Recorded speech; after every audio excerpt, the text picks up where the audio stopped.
By the way, okay, record now. Yeah, okay, it's recording. Yeah, cool. Okay, so Jeffrey Leung, young artist and curator and writer, live in Hong Kong Island. You used to be associated with one particular gallery, but now you're doing more freelance stuff. Right. And a few years ago, you're doing more art, but now you're doing a bit more writing and curating. What gallery you were saying something about an avant-garde? There was an avant-garde gallery, a Chinese avant-garde gallery that you were working with before. What's it called? Han Art T-set Gallery. Han Art. Han Art. H-A-N like Han. H-A-N. Like right. Hangen. Yeah. Zhongwen Hangen. Yeah. H-A-N-A-R-T. Han Art T-set Gallery. T-side. T-set is initial for the name of the directors. Yeah. And who was the director? The director is Johnson Zhang. Zhang, C-H-A-N-G. Zhang. He's a Zhang. Yeah. Is he Dalugan? 对。Okay, where's he from? Shanghai. Shanghai. Yeah. So so this Zhang, how do you spell his Zhang? I know, and the rest? C-H-A-N-G. No, Z-H-A-N-G. Zhang. Yeah. And then what's his Ta Xinjiang, Ta Jiao, Zhang Shong. Yeah. And that's S-H-O-N-G sort of. Yeah, but Shong is actually a Shanghai dialect. Okay. And the gallery was called Han Art. Oh, Han Art, and I can find it online, I'm sure. Yeah. And it represented some work of Wu. Consigned some work. Yeah. I mean, present of Wu. Wu Sanjian. Wu Sanjian. No, I didn't meet Wu Sanjian. Oh, okay. Today I met with Jasper Lau. Okay. Jasper's more of an activist than right. And he runs kind of a new space called Shanghai Street Art. Oh, right. Get it. It's just opening up in the future. Yeah. Anyway, okay, so you associate me with this art. So you worked with this artist Wu. He was the big artist there.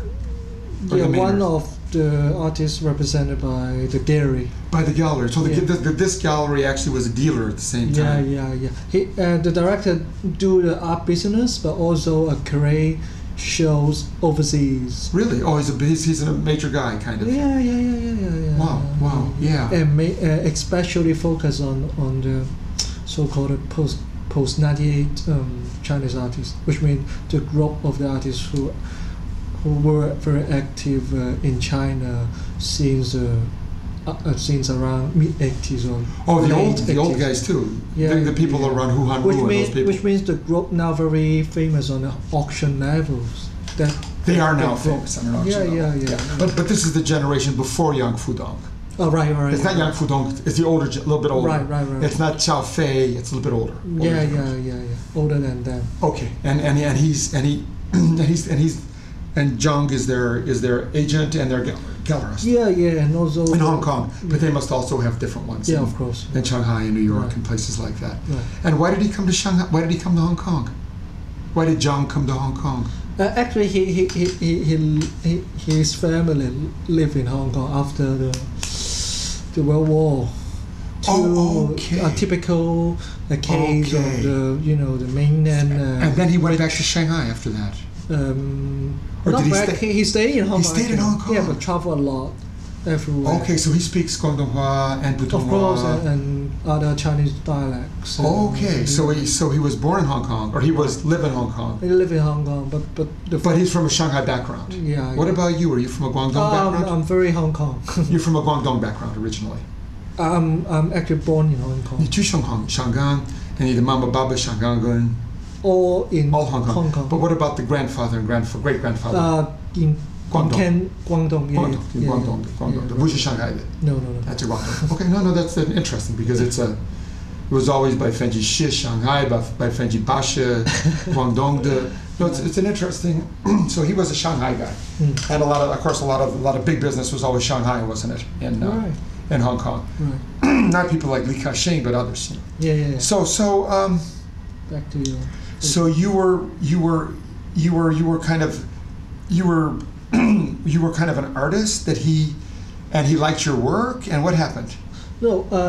Or you worked with the gallery just as an administrator. You worked for him. Helping for the business and the administration. At the very beginning, I studied fine art. Where? In Chinese University. Zhongguan Yeah, Zhongguan. Yeah, okay. Yeah, study art making, studio-based art. Okay. After graduation, I used to work at different art organizations. Okay, and when did you finish at Zhongguan Dashui? When? When did you finish? 2001. Okay, 8 years ago. Yeah. Okay, and then you were working for art organizations, and when you studied at Zhongguan Dashui, it was the first really good art program, wasn't it, in Hong Kong? Yeah, I think the most significant is I can study both Chinese art and Western art. Back then, yeah. And it was pretty much conceptual art, wasn't it, for the West? Or was it also Beaux-Arts stuff, kind of? Let's say both, and university means depends on your choice, but everything is more available. And who were the kind of influences at the time? Was it pop art? Was it minimalism? Was it Duchamp? Right. Was it the German? Mostly we. Was it multimedia installations? Yeah, right. It was multimedia installations. Yeah. Basically. According to the educational program, we can learn mainly on both Chinese traditional, and then for the West we can focus more on the so-called modern, means around Impressionism too. But what kind of stuff did mid-80s. people do? What kind of stuff did the students do? Did they do the multimedia installations, or did they do mostly painting, sculpture, film? From painting to installation, rather than new media, rather than. Well, not new media per se, No. but was it 50-50 between installations and other stuff? I think in early 2000, Yeah. more installations. Of course, okay. Fair. But now within these 2 years, more paintings. There's a bit more figuration coming back in certain ways. Yeah. That's interesting. And who was the main person? Was there a particular figure behind the Shanghai Zhongguan Dashui School of Art that especially introduced more conceptual stuff? Because. Was there a dean?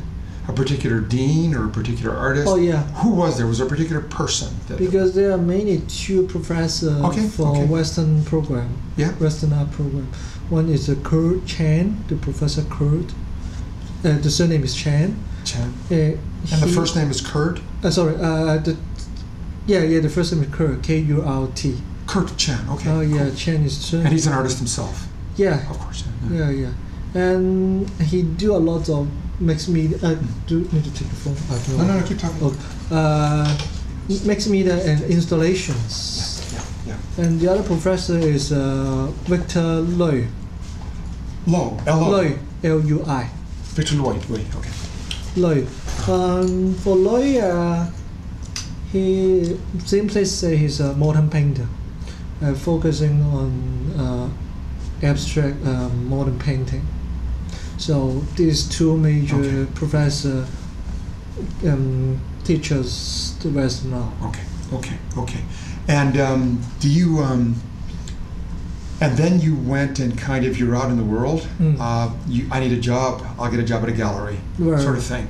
And then you were doing some of your own stuff. Did you have a studio? Did you have your own studio? Did you work from home? Did you find a space? Oh yeah. Was it mostly online? In Hong Kong, similar cases. Artist friend would share the studio. How would you do? Would you rent it or rent? You'd have to pay. You have to pay monthly. Oof. Expensive, huh? How much were you paying like a month, you guys then? Every guy around 1,000 Hong Kong dollars 1,000 on a month average. Each. Wow. Which means at least 5 to 6 people share this one studio. And where was your together. space then? Where was your studio space then? Most of the. Where? Tainali. Yeah, I know. Yours. Most of them would locate in a industrial area called 410. Okay. 410 actually is an industrial area next to the Chinese University. Okay. Is that new territories? In territory. It's a new territories. Yeah. Okay, north of Kowloon. Yeah. Right. Okay.